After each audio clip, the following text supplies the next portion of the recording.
righty. Well, we'll go ahead and start by setting our motivation. So if you want to just take a minute and get into a comfortable posture and really become present with your physical experience for a moment, just grounding, reconnecting, settling.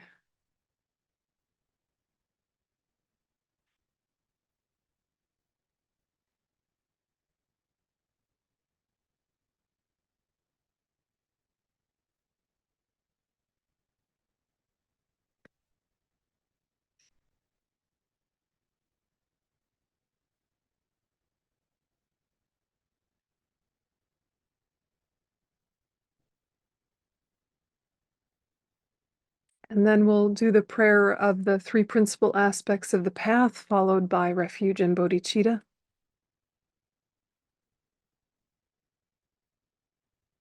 Homage to the precious noble masters, the very essence of all the Buddha's teachings, the path that is praised by the noble bodhisattvas, the entrance for all the fortunate ones desiring liberation. To the best of my ability, I shall now set forth. You who are unattached to samsara's pleasures, who strive to make full use of the freedoms and advantages, you who follow the path delighting all the Buddhas, fortunate ones, listen well with a clear and open mind. Whilst lacking pure renunciation, there is no way to pacify the continual thirst for pleasure in the ocean of samsara. And since all living beings are bound by their craving for existence, you must begin by finding the determination to be free. The freedoms and advantages are rare, and there is no time to waste. Reflect on this again and yet again, and expel detachment to this life. To dispel attachment to your future lives, contemplate repeatedly the unfailing effects of karma and the sufferings of samsara. When, through growing unaccustomed to thinking in this way, hope for the pleasures of samsara no longer arises even for an instant, and throughout both day and night you long for liberation, at that time true renunciation has been born.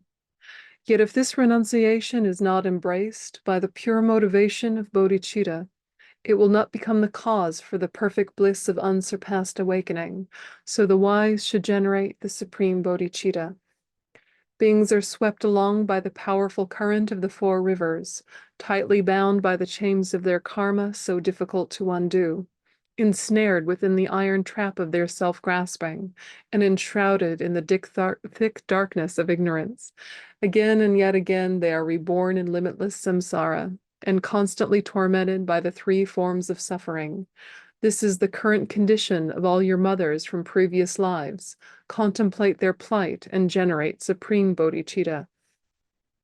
If you lack the wisdom that realizes the nature of things, although you might grow accustomed to renunciation and bodhicitta, you will be incapable of cutting through conditioned existence at its root. Exert yourself, therefore, in the methods for realizing interdependence. The one who sees that cause and effect operate infallibly for all the phenomena of samsara and nirvana, and for whom any object of conceptual focus have subsided, has set upon the path delighting all the Buddhas. The knowledge that appearances arise unfailingly in dependence, and the knowledge that they are empty and beyond all assertions, as long as these two appear to you as separate, then there can be no realization of the Buddha's wisdom. Yet when they arise at once, not even in turn but both together, then through merely seeing unfailing dependent origination, sincerity is born, and all modes of misapprehension fall apart. That is when discernment of the view has reached perfection. When you know that appearances dispel the extreme of existence, while the extreme of nothingness is eliminated by emptiness, and you also come to know how emptiness arises as cause and effect, then you will be immune to any view entailing clinging to extremes. When in this way you have correctly understood the key points of the three principal aspects of the path, withdraw to solitude, dear son, strengthen your diligence, and swiftly accomplish the ultimate and lasting aim.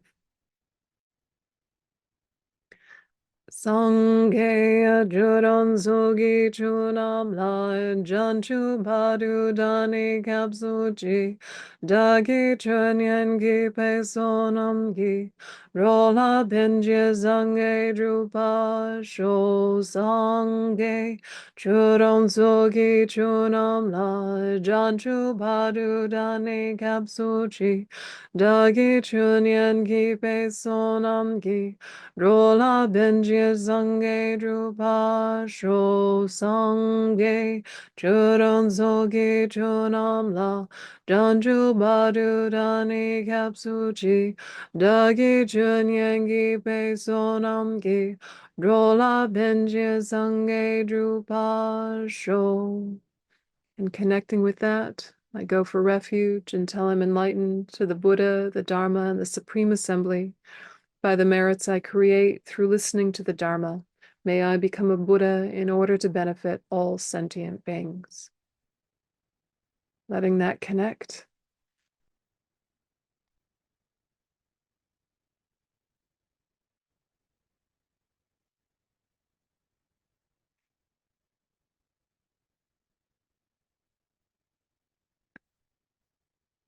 Okay. So we're doing presenting the path, and the main frame for presenting the path is talking about the three principal aspects of the path. So last week we did an overview of renunciation, bodhicitta, and correct view. And today we'll do a deep dive into renunciation specifically. So renunciation, the determination to be free, I think is one of the most important components of our practice, particularly in the beginning. And it also sounds like the hardest or the least fun or the least intellectually engaging or the least altruistic. It sounds kind of like the bad news, give up stuff, no fun sort of thing. And bodhicitta sounds like love, kindness, yay. Wisdom sounds like, ooh, philosophy, intelligence. But renunciation feels like a drag. So what I want to do is to try and convince you that it's not a drag. It's not a drag. That renunciation is really about empowerment and self-compassion, which might not seem obvious right at first. That renunciation is the best form of self-compassion. That renunciation is the first form of real empowerment on the spiritual path. So I shall explain, and then please argue, and please bring up your doubts, and please bring up your ideas as they arise. So just to kind of get us all on the same page, just a quick kind of simplified definition. Renunciation, or the determination to be free, renouncing refers to renouncing suffering and its causes.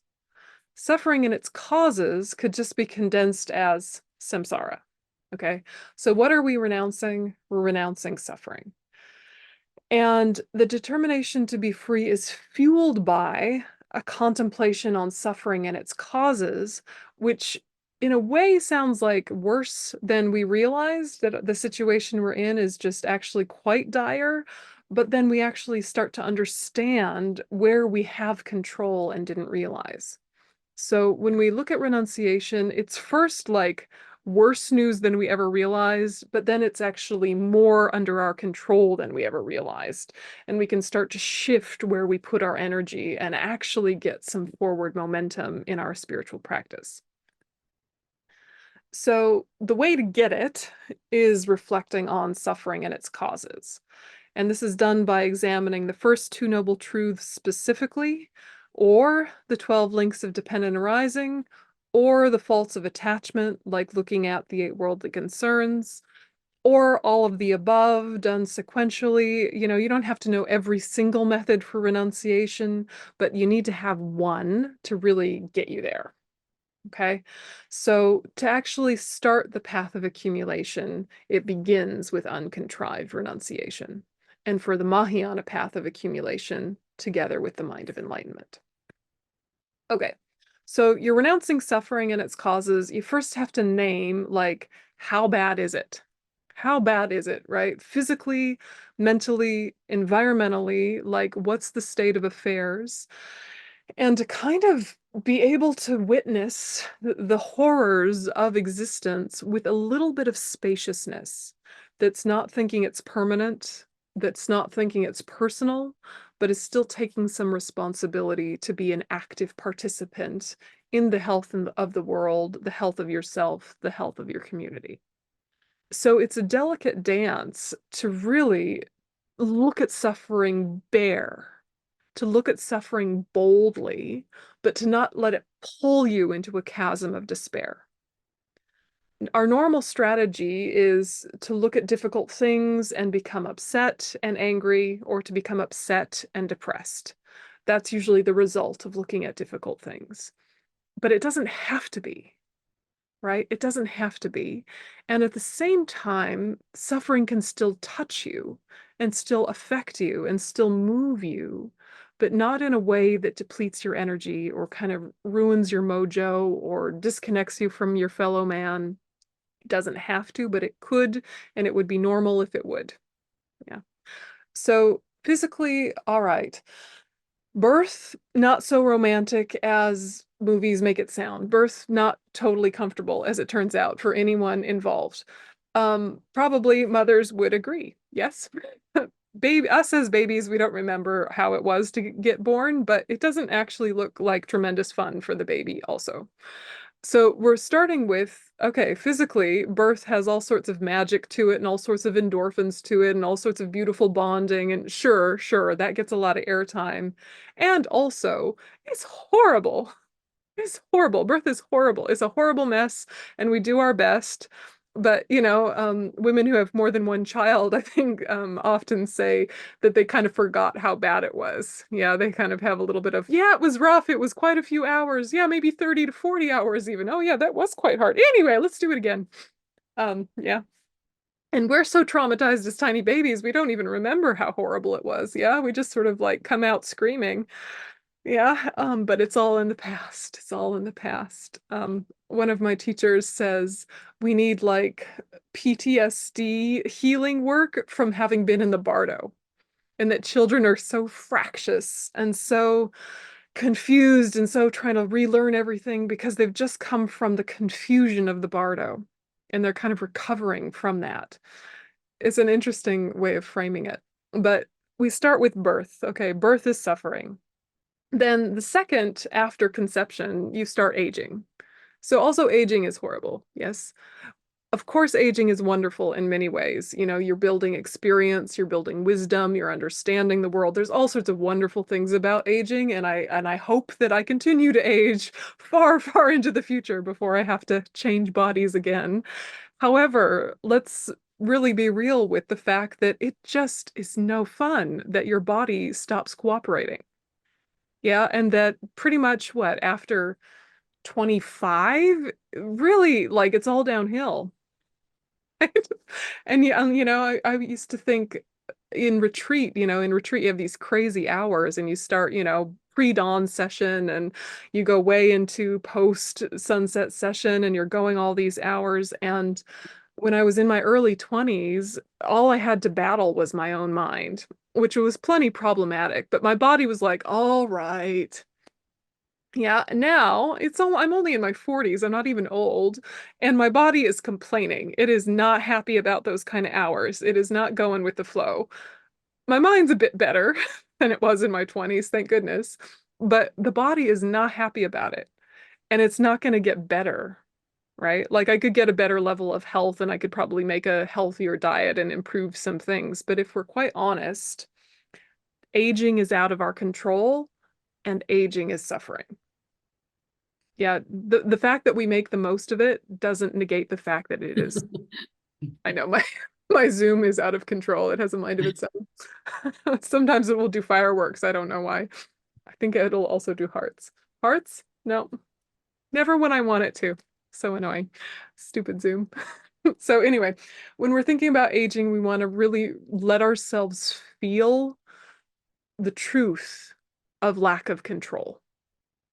Yeah, that we can't really make our body stay in its healthiest form.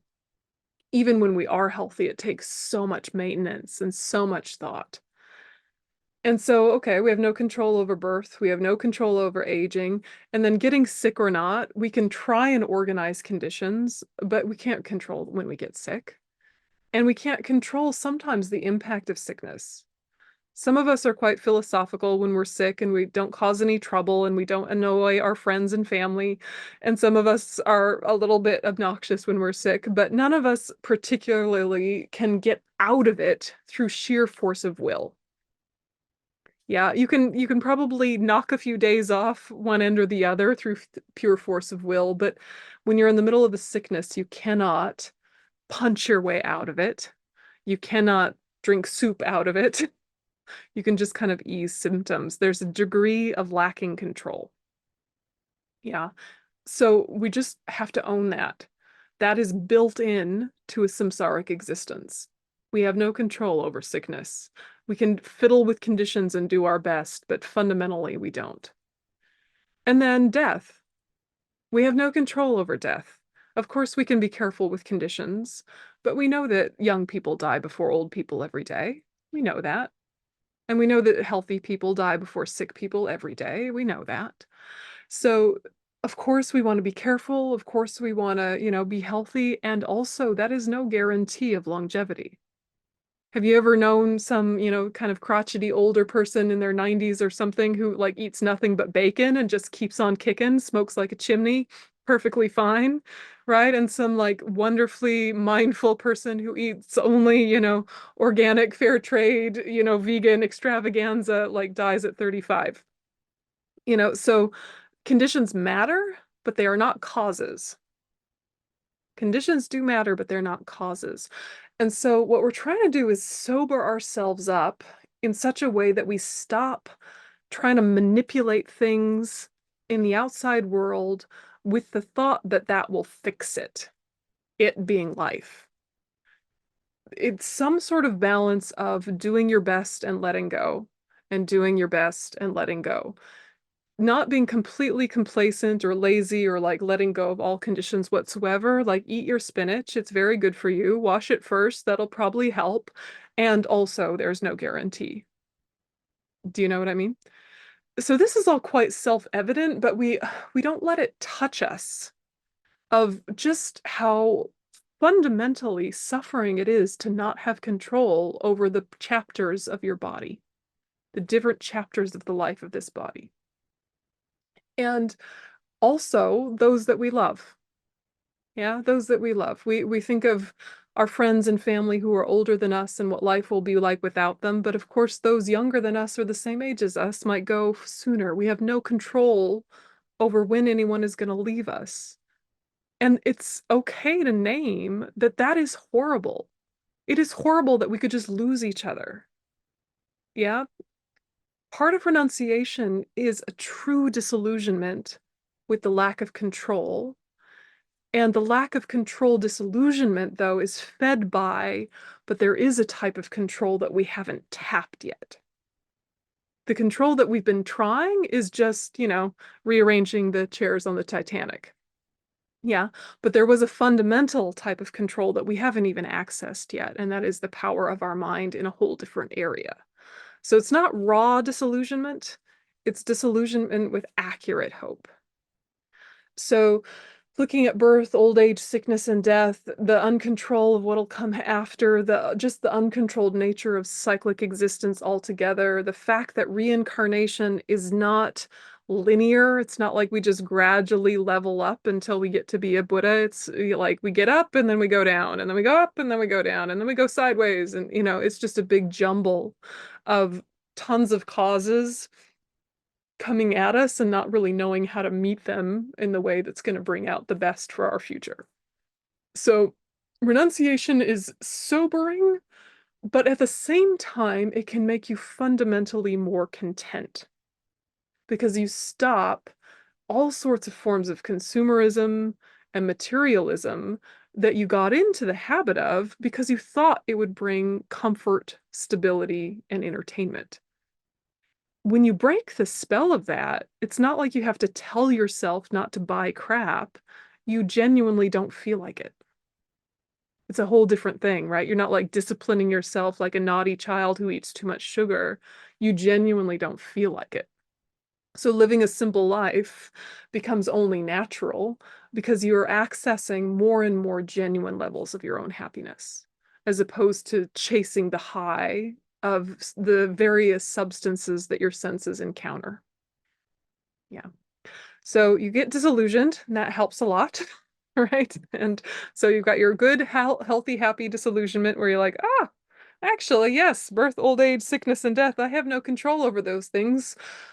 Well, how about I let it go then? How about I redirect my energy then? And the other list that we're kind of invited to look at is samsara as a whole. And so when we're looking at the sufferings of samsara, the common thing in the First Noble Truth is to look at three types of suffering. I think probably most of you are quite familiar with that list. The suffering of pain, the suffering of change, the all-pervasive suffering of conditioning. I like to look at a different list that is also described in the same teaching, which is the six. Okay, so the six types of suffering are that samsara lacks certainty, that we are insatiable, that we discard bodies again and again, we get reborn again and again, and we're always changing from high to low again and again, and we fundamentally lack companions. This one, I think, can touch us in a little bit of a different way, particularly this changing from high to low. So the changing from high to low and perhaps also lacking companions, this, even if we don't have a connection with past and future lives, we can see play out in this life. Okay? So think of just the foolishness of some types of ambition, right? Just, okay, you're in school, you get to the top of one level of school, it's the bottom of the next. You get to the top of one level of high school, it's the bottom of college. You get to the top of college, say you even get a PhD, you're at the bottom of the workplace. You get to the top of the workplace, and then you're too old to be relevant, right? And then so it goes and you die. Yeah, like constantly. So the top of one thing is the bottom of the other, and we're always striving and striving and striving. But even when you achieve, you're then at the bottom of the next thing. It kind of can relax you about certain types of ambition. Not that you shouldn't learn things. Learning things is wonderful, but learning things for the goal of status and stability is shooting yourself in the foot. Because you might get that status and stability for a second, and then you feel at the bottom of the next level up. And I feel like that is something we can relate to even just in this life. Never mind past and future lives. Do you feel that? The top of one thing is the bottom of another. And so it goes and so it goes. And you sort of feel like you're too young to be taken seriously until you're too old to be taken seriously. Right? What's the sweet spot? There isn't one. And then you kind of feel like you've paid your dues here, and someone says, yeah, but you're out of touch there. Yeah. You just get current with something and you're outdated with something else. You relate to something and it's like this constant thing, which can be the playful journey of life of, isn't it wonderful to learn new things? But when our ego gets involved, we keep trying to find like somewhere to land. Yeah. And that is fruitless. So again, recognizing what is built into a samsaric existence can be a tremendous relief from the surface ambitions of your life. Can be a tremendous relief from the various kind of like, I don't know, saving money for this, trying to get that. You just kind of go, oh, none of that is getting what I want it to get, which is stability and contentment.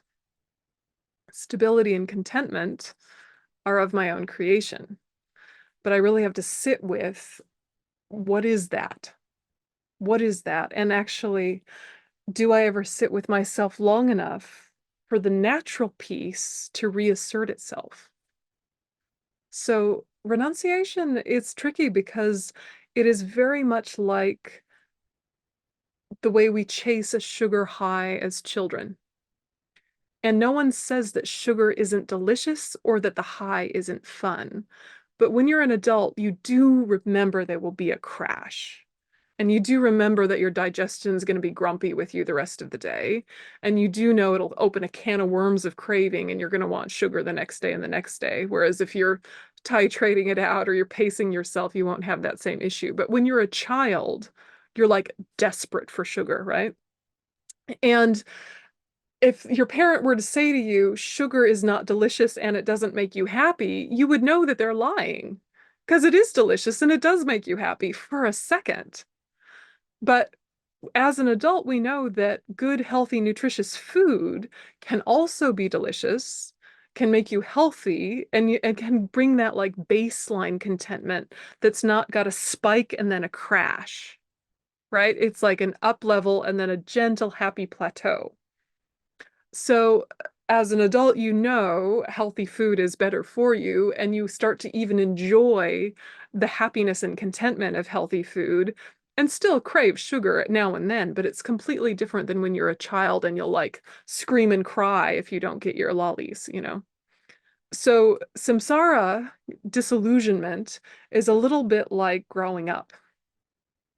It's really realizing that what we've been chasing are things that give this giant crescendo and this giant crash and then leave us wanting more and feeling completely depleted. And that plans made under the spell of attachment are doomed to fail. And even if we get everything that our attachment wants, it will not feel like enough. We rarely get everything our attachment wants, but even those rare times we do, it doesn't work. We want more. You know, your attachment will say something seemingly mature, like, I will be a better worker if I get more regular validation. But if that is coming from ego attachment, your boss might say, you've done an amazing job in this, and this very specific way, and I have seen you in this, and this very specific way. And you'll be like, who else thinks that? What else, though? Right? Tell me more. Write it down. I need a plaque. Yeah. Whereas when you're coming from a place of deep contentment, someone saying that to you, you're just like, oh, that's nice that they recognize that. Anyway, but you didn't need it with that desperate place of attachment. So this is not to say that we shouldn't validate each other and we shouldn't mirror each other's good work and all of that, but it's talking about the kind of desperation and hunger that comes with attachment, because attachment is really what perpetuates the wheel of life in this uncontrolled way. If there was a beginning, it would be ignorance, but there's no beginning, right? The ignorance has been there the whole time. But what perpetuates it is the habits of attachment born from that ignorance. So sometimes our project is working on attachment, sometimes our project is working on ignorance. But right now, with renunciation, really looking into what is our relationship to attachment. So, what do you guys understand the word attachment to mean in Buddhism so far, as opposed to like psychology or, attachment parenting or like the positive use of attachment? How do you guys understand the word attachment in Buddhism so far? Doesn't have to be technical, just general vibes. Yeah, T. Um, my understanding is um, the having cravings and desires to, especially to the point where I'm not able to discriminate or have discernment. Mm. Yeah, there's an illusory quality to the want. Absolutely. Yeah, absolutely. Yeah, what other kind of ideas or concepts come up when you think about how Buddhists describe attachment? What is it? Yeah, Susan. For me, I always think of just a gesture, which I probably heard someone teach, but just like, this is how we want to be, but attachment is this. It's the literal grasping. And I don't know, the physical embodiment of it, just, yep, that's it. Exactly. Exactly. Did you guys ever read of Mice and Men and Lenny and the mouse and the squish? Oh, yeah, to me, that's like the avatar of attachment. Yeah. Yeah, there's something about the clenched fist. Yeah, William. I also relate attachment to permanence, Mm. wanting something to be permanent, even though we know that things are impermanent. Yep. Yeah, there's that like illusion that you could get a type of stability that really can't happen. Yeah, or that you could get things to hold still or stay put or, yeah, fix in time in a way that they just can't. Yeah, I think you're right. Permanence, grasping at permanence is a huge part of our attachment. Yeah, coarse and subtle. Yeah. Yeah, Michael. In addition to grasping, I always think of, there's self-grasping, but I always think of the self-cherishing part of that, right? It's the part that I like about me, or the part that makes me feel good, sure, gives me that sugar high, gives me that joy. Yeah, yeah, it's very much you are the main character. Yes. Yeah. Yeah, absolutely. And, and it's so important for us to really feel it, feel the issue. What is it like? Yeah. Yeah, Cynthia, please go ahead. Exaggerating the positive qualities of the object that you're looking at. Yeah. Yeah, exactly. Exactly. There is a built-in exaggeration with attachment. And I think that that's kind of part of the main thrust of unpacking it and like breaking the spell of it, is realizing that there are things that attachment observes that are generally correct observations, but then there are ways that it holds that information that are completely exaggerated. So, if it's a person, you see their good qualities. They do have those good qualities, but attachment sees only the good qualities and thinks that they're stable and permanent. So it takes this snapshot of a person on their best day and says, this is who you are. So every time you don't live up to that, you are failing me, failing yourself, failing life, betraying me, betraying life. You're breaking the deal.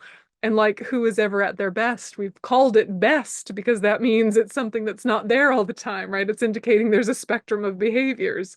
And yet attachment says, why aren't you like that one day? I liked you that one day. Yeah, no one is that stable. So with situations similarly, it's like, here's the conditions I like. Why aren't they holding still? They never promised you that they would. They were never able to in the first place. These kind of things. Other things attachment says, though, are you can only be happy if, and it fills in the blank with whatever your worldview is. Or it's almost like you're not allowed to be happy if. Yeah, and that is a crazy, disempowering thing to say to ourselves, but sometimes we even do it related to things happening in the world. Like if we're content while terrible things are happening, then we don't care about those terrible things or righting those wrongs or remedying those injustices. Like we're not allowed to be content until everyone is content, free, and healthy.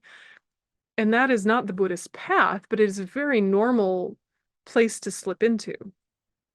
And of course, seeing, injustice in the world, seeing people being harmed should touch us. We want it to touch us.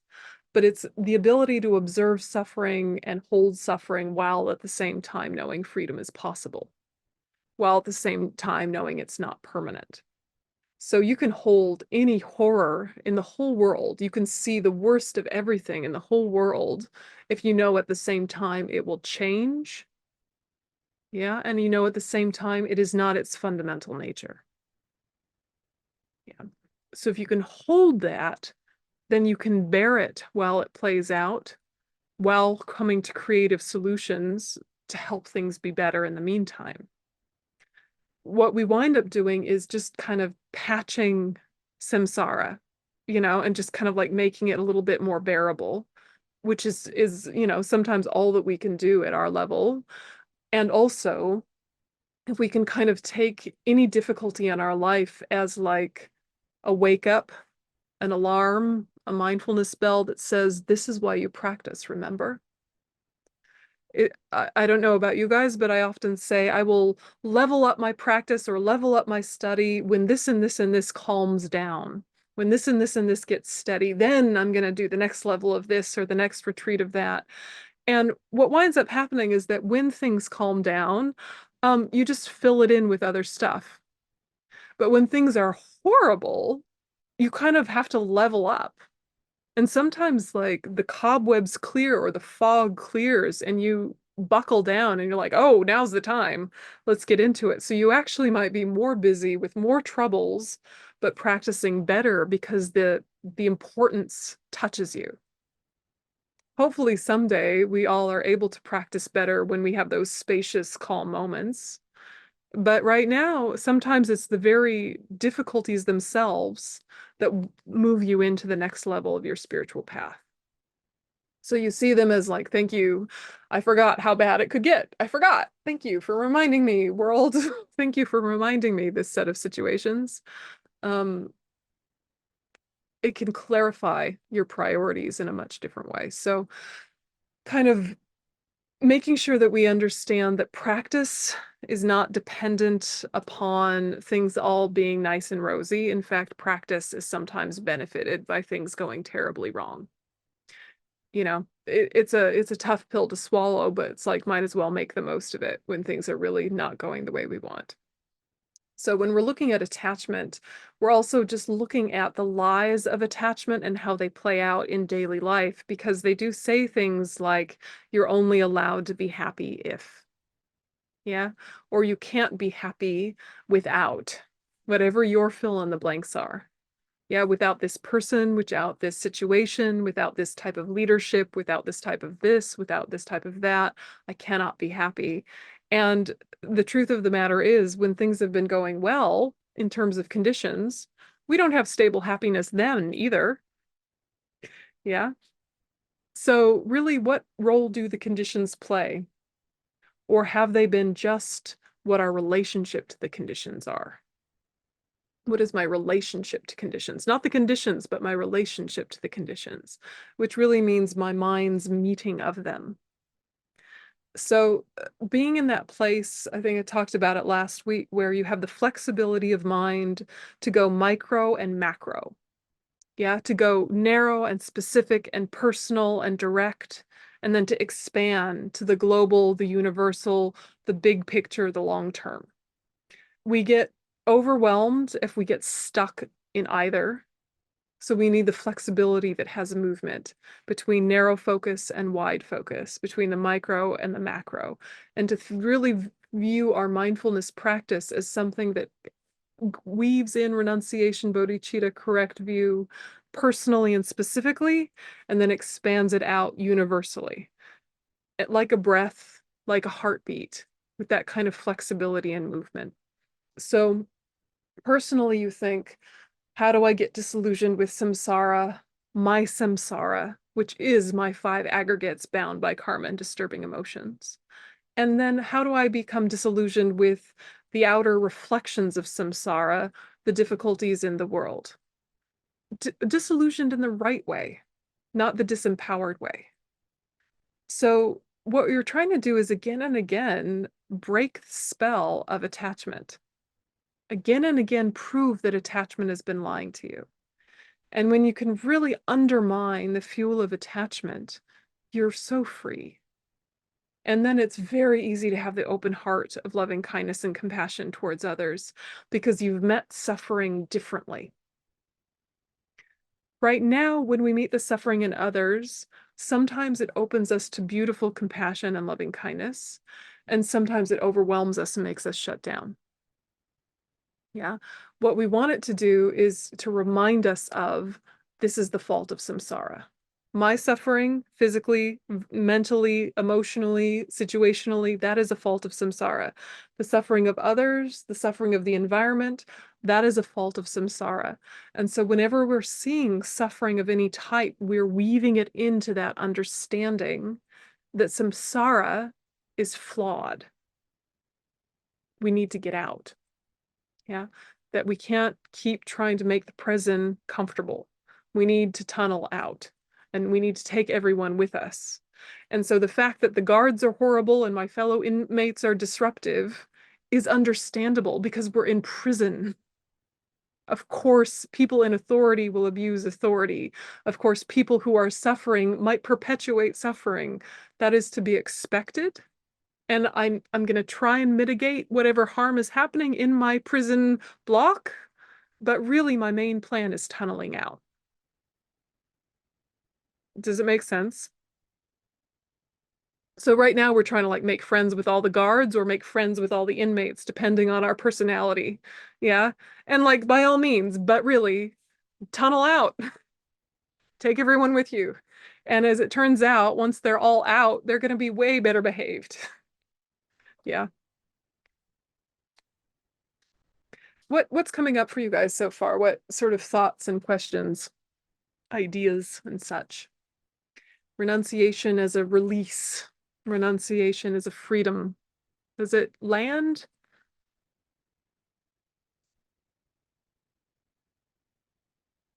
Slowly, slowly.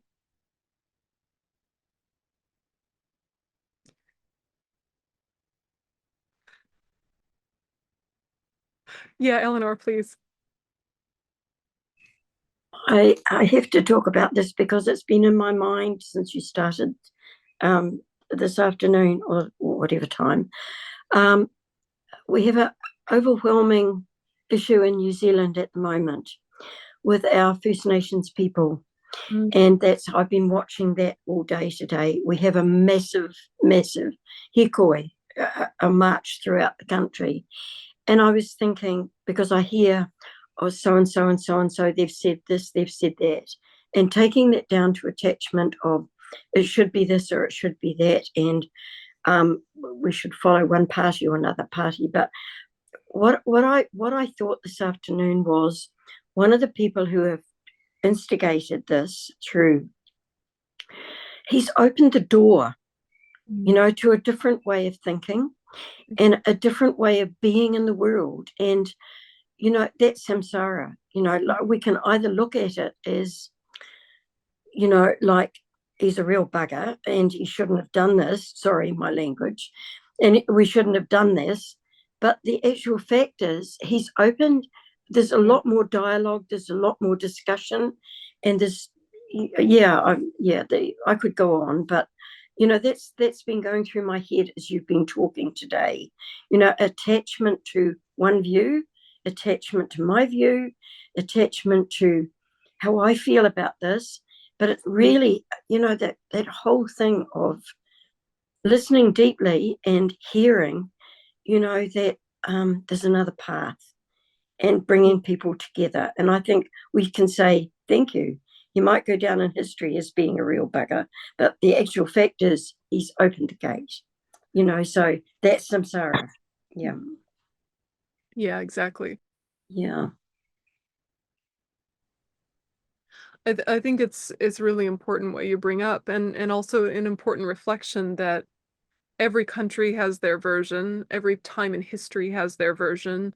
And that's in a way what I mean about going from macro to micro, micro to macro, Yeah. big picture. It's like, Mm. that saying, those who don't remember history are condemned to repeat it. Well, even those who remember still repeat it. We keep repeating it, and guess what? We've been the same players. Like, it's not been like people in the past. We were them. If we were lucky, Yes. it's us. We did that. Sorry.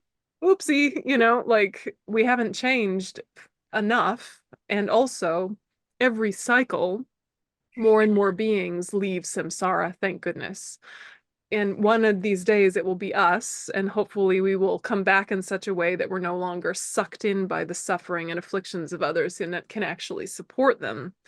But part of that is just as you say, of seeing someone who you might call a bugger and then realizing that actually it has opened the door to an essential conversation that hadn't been brought up recently enough.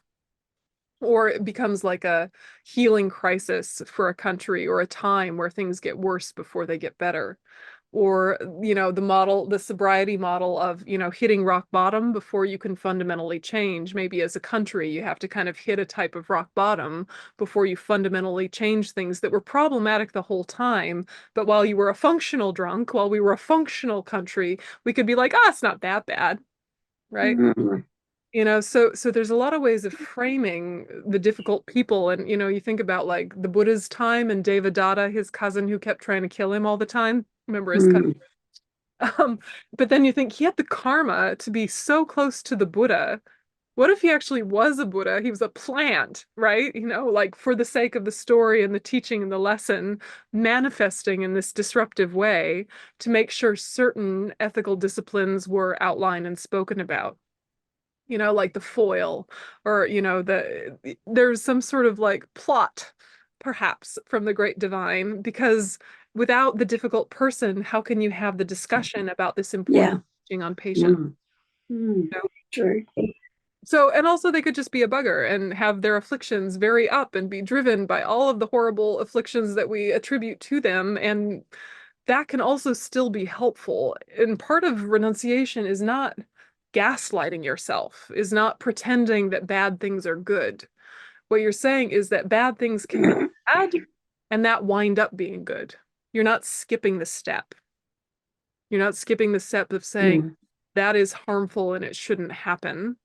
But the fact that it's harmful and shouldn't happen means a good conversation is happening that was desperately needed.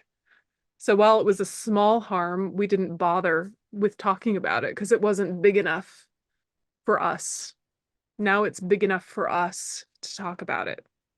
Mm. So there's a lot of ways of viewing the disruptions in life or the difficulties in a family or a country or a world in such a way that it all feels like fuel without getting kind of like a too much rose-colored glasses, too much like it's all good, we're not dissociative, we're not Pollyanna, we're not being weird about it, but genuinely seeing it as this is just what I needed to deepen my spiritual path.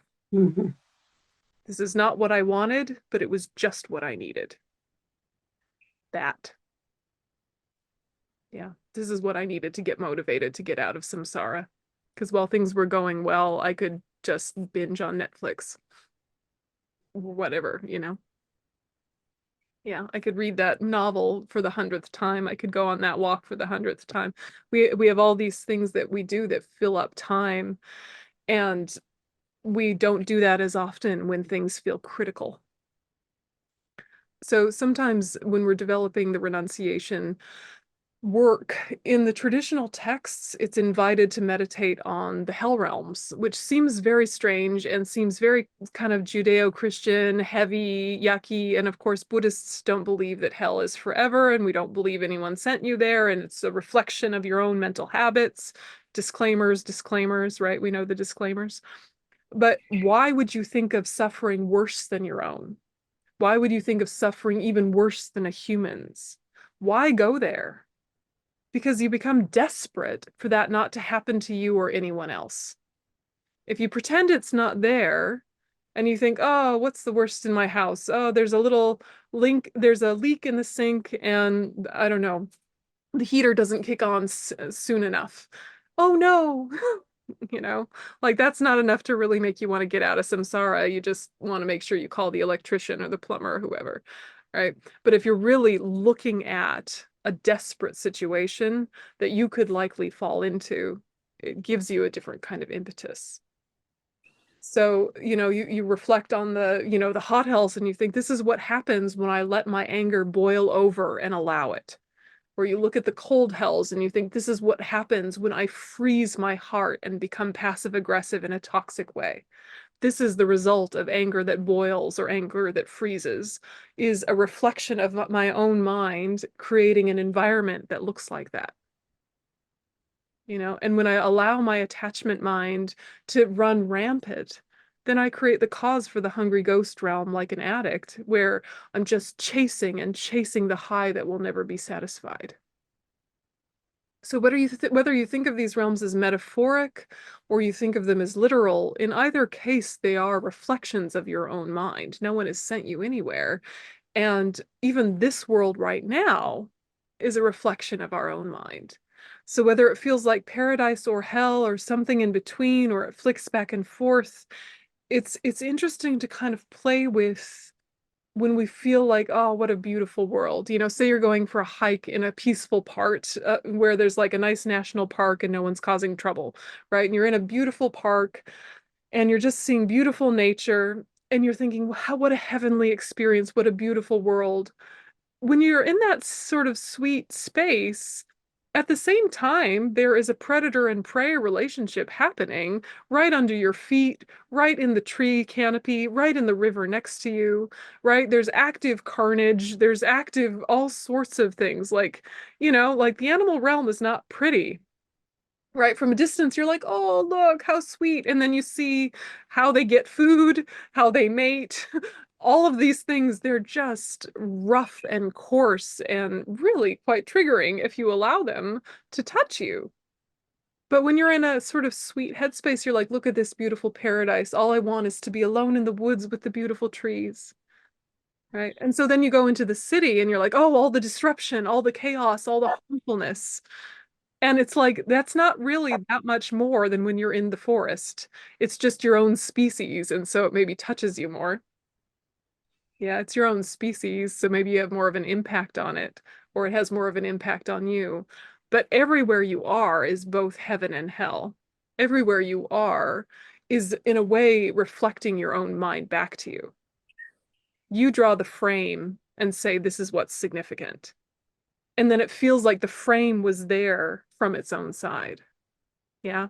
You look at this tree and say, isn't life beautiful? Or you look at that trash heap and you say, isn't life horrible? Ha, the emojis. We got the heart emojis. So what we're trying to do is to be able to hold both simultaneously, that it is heaven and it is hell simultaneously. For me, if I am abiding in a mind of heaven, I am at more peace to be able to help those in a mind of hell. If I am in a mind of hell, I am too drunk with my own suffering to help anyone out of it. So it doesn't mean you're not looking at it. Yeah, you're just not swept along with it. Does it make sense? Yeah. So we'll do a little meditation on this, but before we do a meditation, we'll have a break. Are there any hanging questions before we have a little stretch break and then a meditation? Might be all too clear. Too clear. Yeah, Eleanor number 2. Is there a way to see the screens that you showed before? Sure, sure. Yeah, I can put up the suffering list during the break, or I can put up the renunciation list during the break, but those can both be sent to you after class if you like. Okay. Okay, I'll put the suffering one up while we have a tea break. And so let's come back in about 5 minutes. Is that enough time for a quick water in, water out? Okay. All right, see you in 5.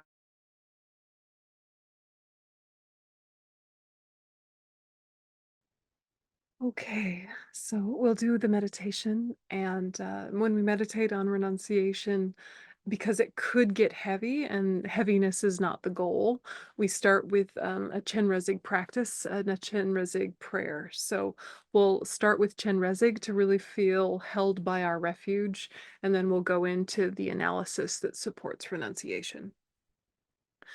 So remembering that when we meditate on renunciation, we're really looking at suffering baldly, really baldly, like just direct right in its face. And we're also looking at the causes of suffering really honestly, very clearly. And we're doing that under the heading of we can be free of this. We have more control than we allow ourselves to have. We can break the spell of attachment. So we're not looking at it just to like bring ourselves down. It's actually to bring ourselves up and out. So we'll start with just connecting with forearm Chenrezig, the Buddha of compassion and wisdom. So just take a minute again and feel yourself very present in your own body.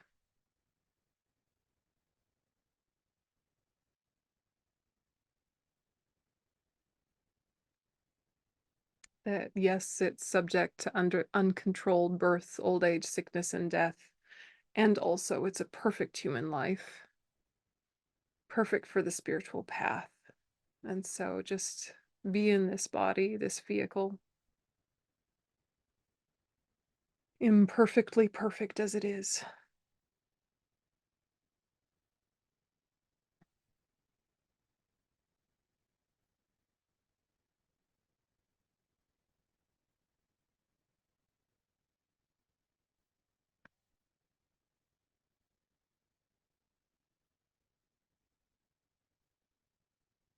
And then visualize in the space in front of you is forearm Chenrezig, radiant white, made of transparent light.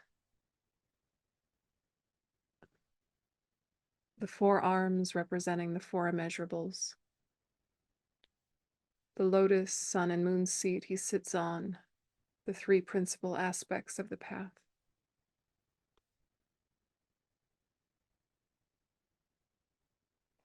Representing and embodying your refuge, as well as your own potential to become like Chenrezig yourself.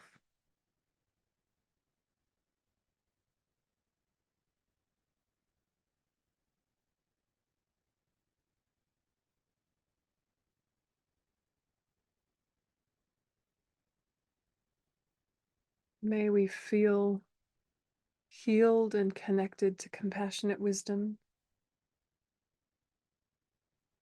May we share compassionate wisdom, both directions.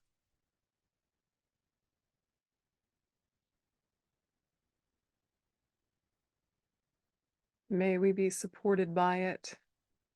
May we support others with it. May we become like Chenrezig ourselves.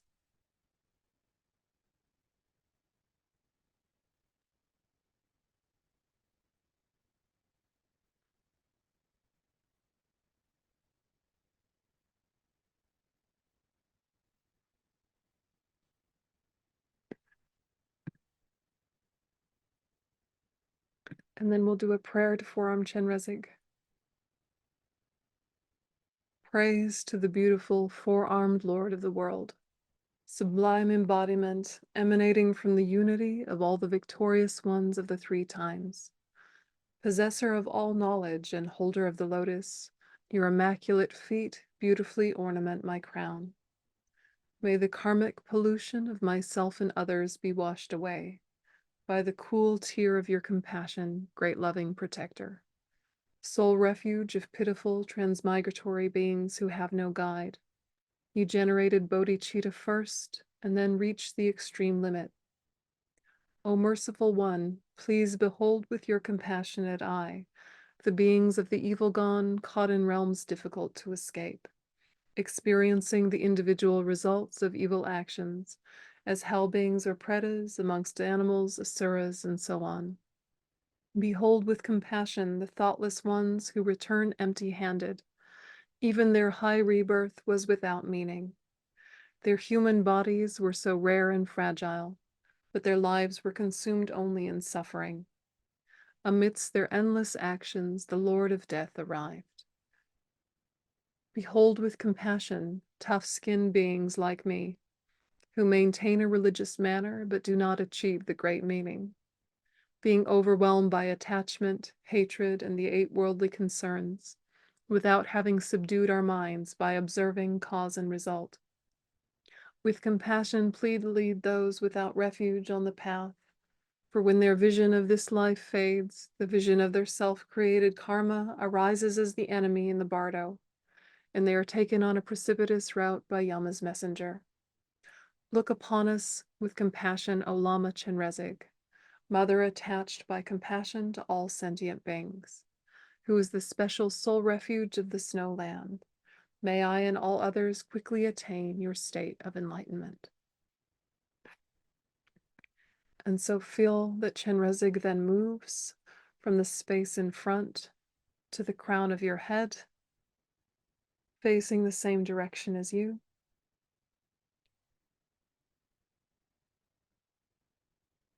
Streams of white nectar light come down from his heart, down through the crown of your head, down and through you, soothing and settling your nervous system, purifying, bringing blessings.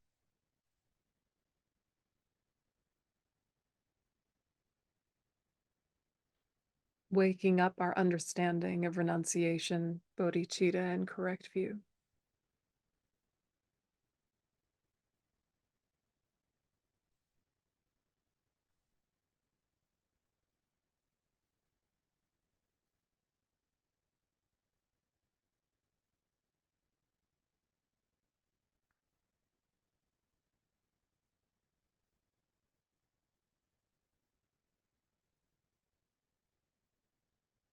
And then we add the mantra to the visualization. Om Mani Padme Hum. Om Mani Padme Hum. Om Mani Padme Hum. Mani Padme Hum. Om Mani Padme Hum. Om Mani Padme Hum. Om Mani Padme Hum. Om Mani Padme Hum. Om Mani Padme Hum. Om Mani Padme Hum.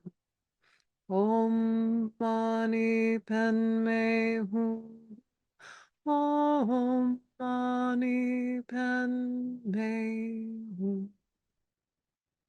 You can continue the mantra under your breath, together with the visualization. Om Mani Padme Hum. Om Mani Padme Hum.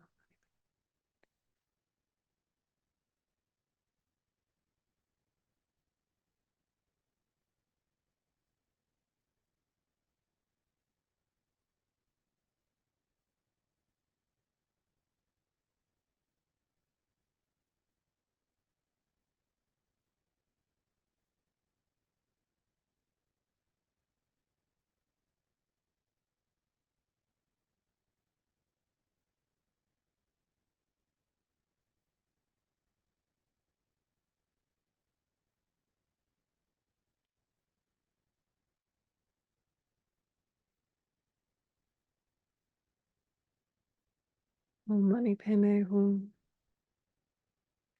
And Chenrezig dissolves into light and absorbs into us, blessing our body, speech, and mind, supporting our ability to analyze in the correct way that helps free ourselves from suffering.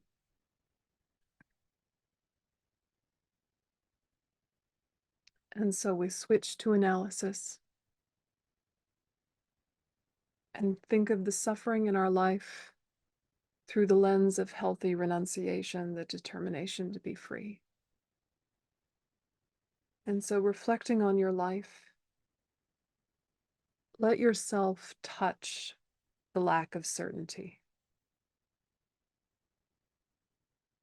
Lack of certainty in your body, in your relationships, in your family, in your country. There's good and there's bad. There's some common themes or common threads. There is also a real lack of certainty, a constant flux.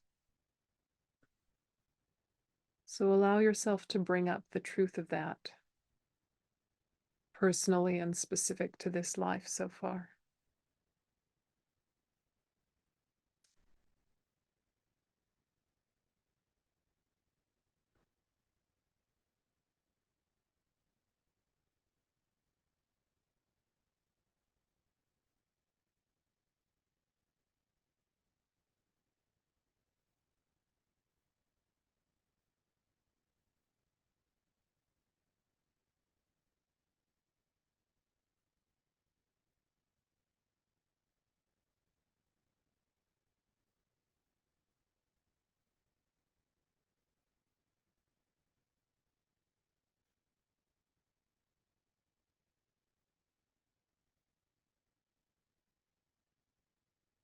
And viewed through the lens of the ego, viewed through the habit of attachment, that uncertainty really can stir up afflictions. Why isn't this consistent? Why isn't that stable? Why aren't they reasonable and reliable? Whatever stories we tell that have a grain of truth, but then get co-opted by the exaggerations of attachment. But viewed through the lens of renunciation, that same uncertainty can build resilience. and can make us strategic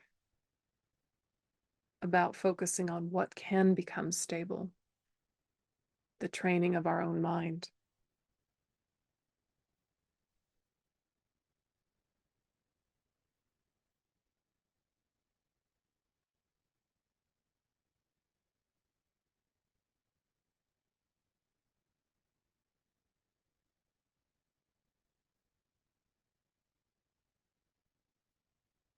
And then allow yourself to acknowledge the insatiability of this existence. And you can again just think of this one life. When you have gotten what attachment wanted, the way it wanted more, or again, or longer.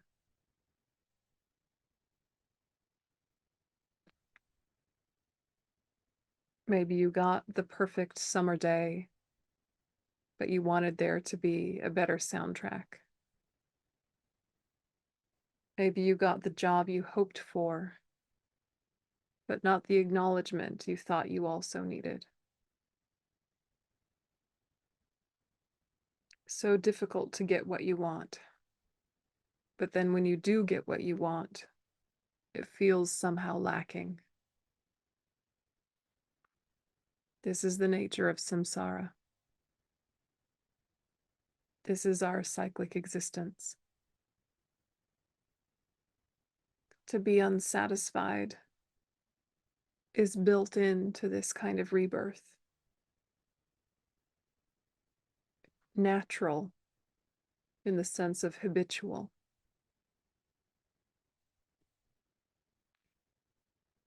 So let yourself observe that insatiability in yourself.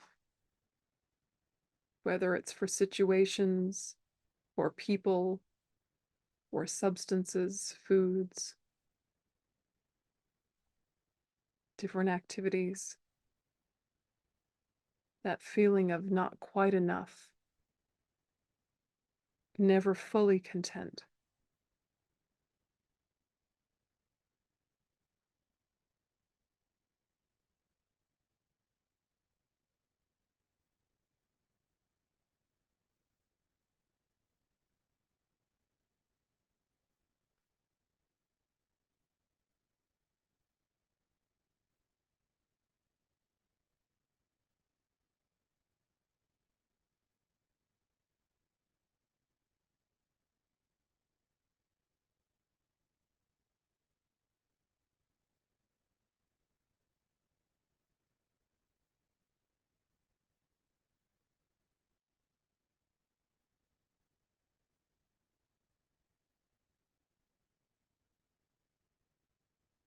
And so if we understand insatiability as being a natural component to a samsaric life,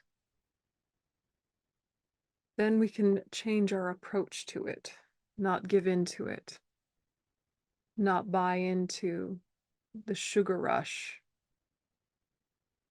not chase the high, not fill the gap. We can have comfort and contentment that understands things will never come together exactly as we wished.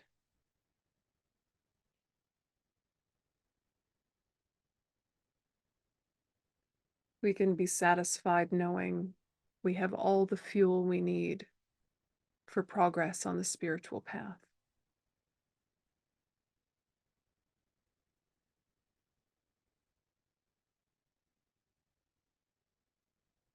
Just reflecting on how that idea lands for you.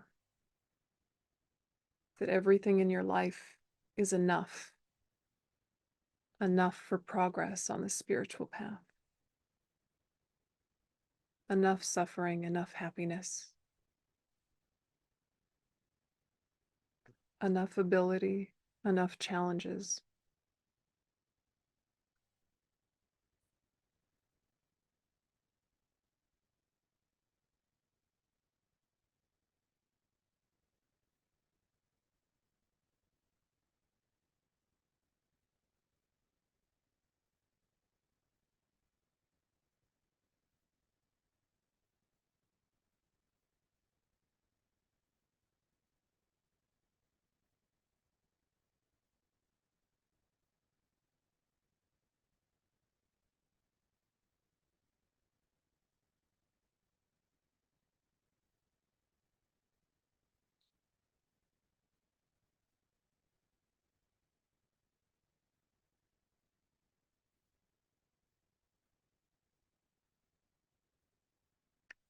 And then even if we don't believe in past and future lives, or maybe even if we do, we can think about this discarding and taking of a new body, even within one life. You just get used to your childhood body, and then you get an adolescent body. You get used to an adolescent body, and then it becomes a young person's body, middle-aged, old, and then again, baby again. And that's if we're lucky enough to be human. We get used to one set of foods and activities that are enough to sustain health, and then we need to adjust.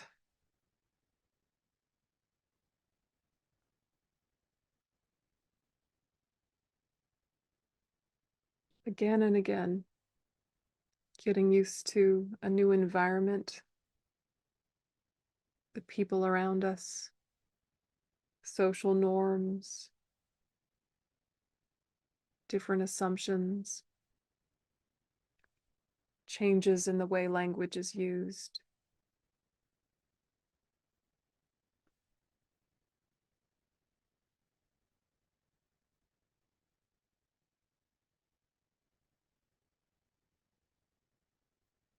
So just let yourself acknowledge that lack of control.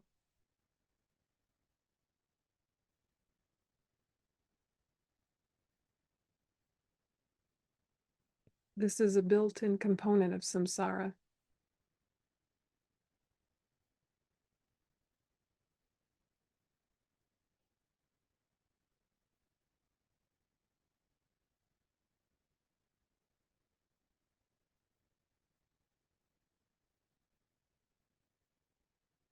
And because we forget this, we can sometimes become overly attached to this particular form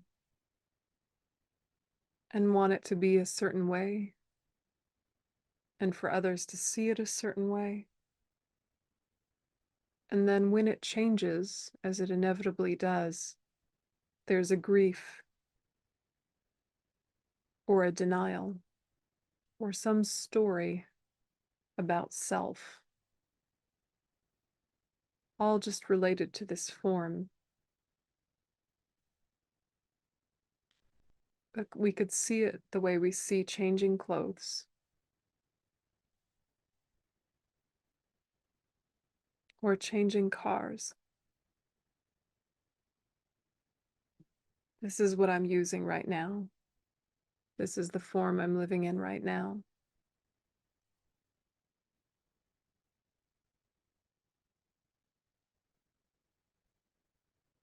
It will change.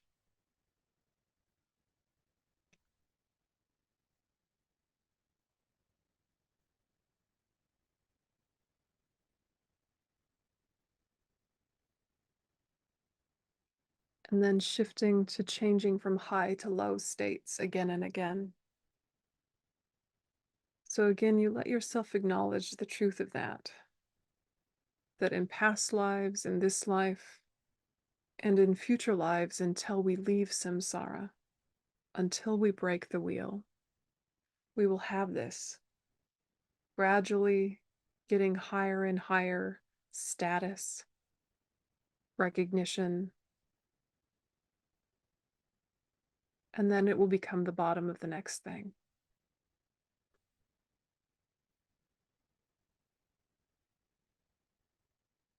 The top of one becomes the bottom of the next. Just reflecting on how that's already been true, just in this life.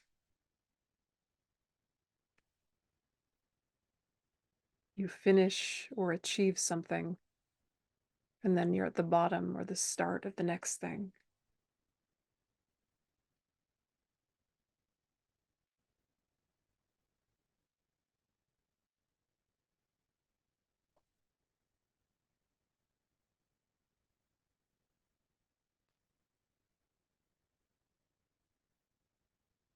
And this is built into a samsaric existence.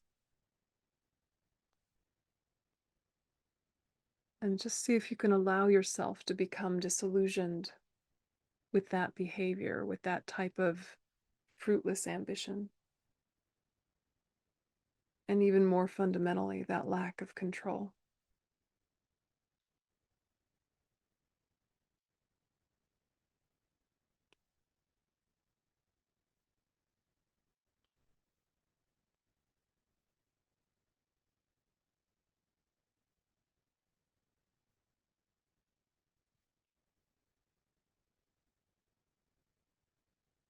And so if we recognize that this high to low, low to high, again and again, is a feature of a cyclic existence, a feature of this uncontrolled reincarnation cycle,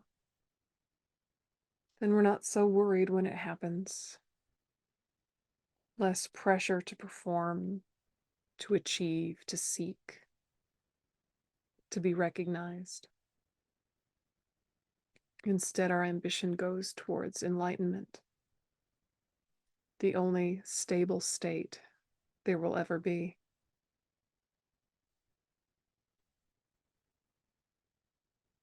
And that is completely dependent on the mind's development.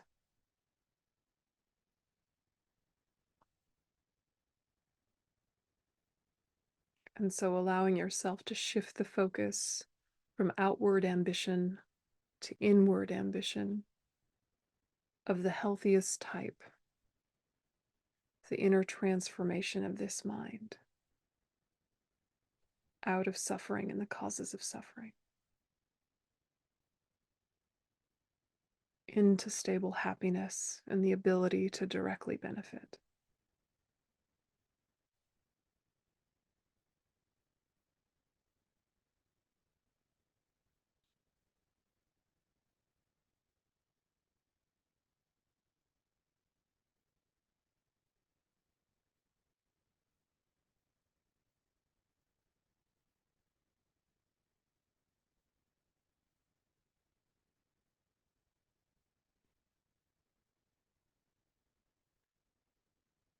And then the last one is looking at how we lack companions, in the sense that no one can share your exact experience.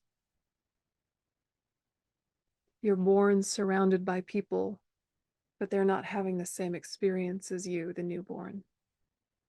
You might die surrounded by people, but there's no one having the same experience of you, the dying person.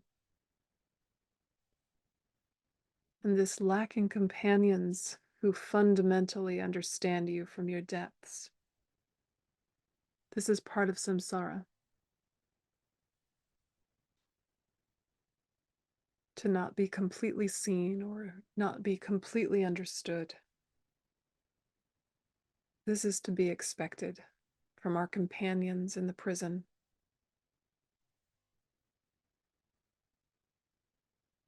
The Buddhas do see us, do celebrate our transformations, have perfect compassion for us. And also, we don't always feel them here in the trenches with us, although they're here.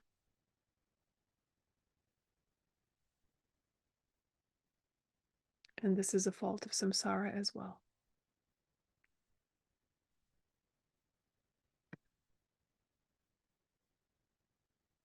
And so, thinking of these sufferings, they're all the result of karma and disturbing emotions,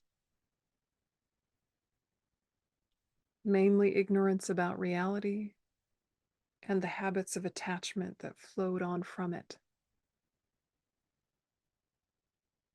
And so if we don't want this state of affairs, if we want freedom from this,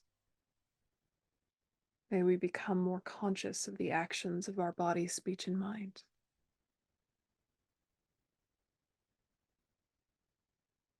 Motivating them from our deepest core values: compassion, love, peace, wisdom.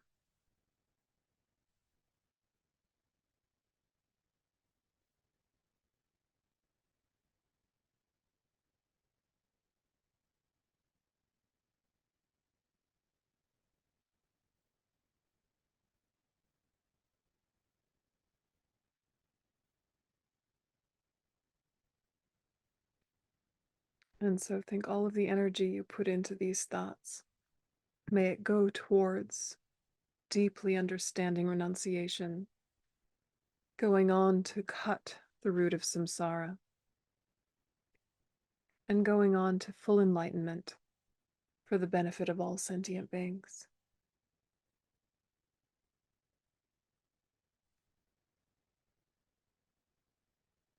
May all beings everywhere, plagued by sufferings of body and mind, obtain an ocean of happiness and joy by virtue of my merits. May no living creature suffer, commit evil, or ever fall ill. May no one be afraid or belittled with a mind weighed down by depression. May the blind see forms and the deaf hear sounds. May those whose bodies are worn with toil be restored on finding repose. May the naked find clothing, the hungry find food, the thirsty find water and delicious drinks. May the poor find wealth, those weak with sorrow find joy. May the forlorn find hope, constant happiness and prosperity. May there be timely rains and bountiful harvests. May all medicines be effective and wholesome prayers bear fruit. May all who are sick and ill quickly be freed from their ailments. Whatever diseases there are in the world, may they never occur again. May the frightened cease to be afraid, and those bound be freed. May the powerless find power, and may people think of benefiting each other. For as long as space remains, for as long as sentient beings remain, until then may I too remain to dispel the miseries of the world.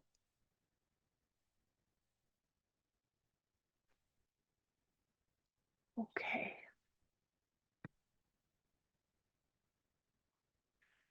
Thank you very much, everyone. So have a little think about suffering and the causes of suffering and your relationship to it. Next week, we'll talk a little bit more about karma, in particular as fuel for renunciation through that lens. But if you have any questions come up through the week, make sure you save them so that we can talk about them next time. So thank you very much, everyone. Have a good night, morning or afternoon.